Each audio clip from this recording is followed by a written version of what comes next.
2026 नववर्षाचा पहिलाच सण म्हणजे मकर संक्रांती. या दिवसाची लोक आतुरतेने वाट पाहत असतात.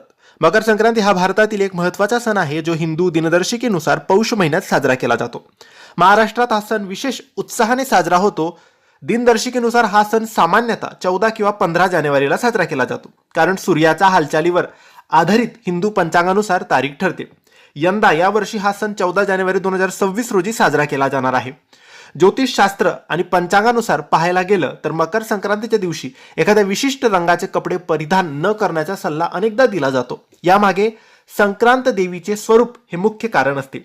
यंदा मकर संक्रांतीला कोणत्या रंगाचे कपडे परिधान करणं अशुभ मानलं जाईल याबाबत आपण आजच्या व्हिडिओमध्ये जाणून घेणार आहोत.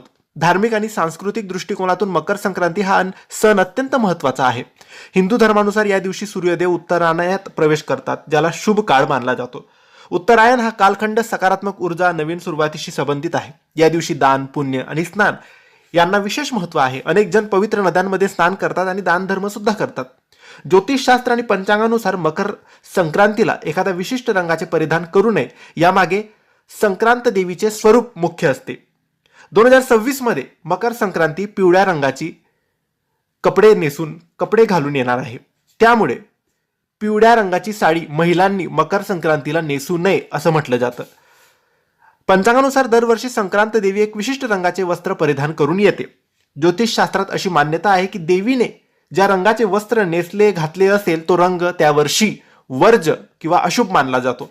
माहितीनुसार 2026 मध्ये संक्रांती देवीने पिवळ्या रंगाचे वस्त्र घालून ती आलेली आहे. याच कारणामुळे यंदा पिवळ्या रंगाची साडी किंवा कपडे घालणे टाळावे. बांगड्या सुद्धा पिवळ्या रंगाच्या घालू नये असं सांगितलं जातं. असं केल्याने देवीचा कोप होऊ नये किंवा नकारात्मकता आपल्या घरात येऊ नये अशी श्रद्धा असते. तर मित्रांनो, तुम्ही सुद्धा पिवळे रंग यावर्षी मकर संक्रांतीला घालू नका. यंदा पिवळा रंग अशुभ असला तरी तुम्ही काही रंगाच्या साड्या यावर्षी नेसू शकतात. काळा रंग, पिवळा रंग सोडून तुम्ही हिरवा, केशरी किंवा गुलाबी अशा रंग तुम्ही घालू शकतात, पण पिवळा रंग यावर्षी अजिबात घालायचा नाही. तर मित्रांनो, ही माहिती तुम्हाला आवडली असेल तर लाईक आणि शेअर करा. काही प्रश्न असतील तर कमेंट्सद्वारे विचारा. आमच्या चॅनलला सबस्क्राईब करायला विसरू नका. धन्यवाद. श्री स्वामी समर्थ.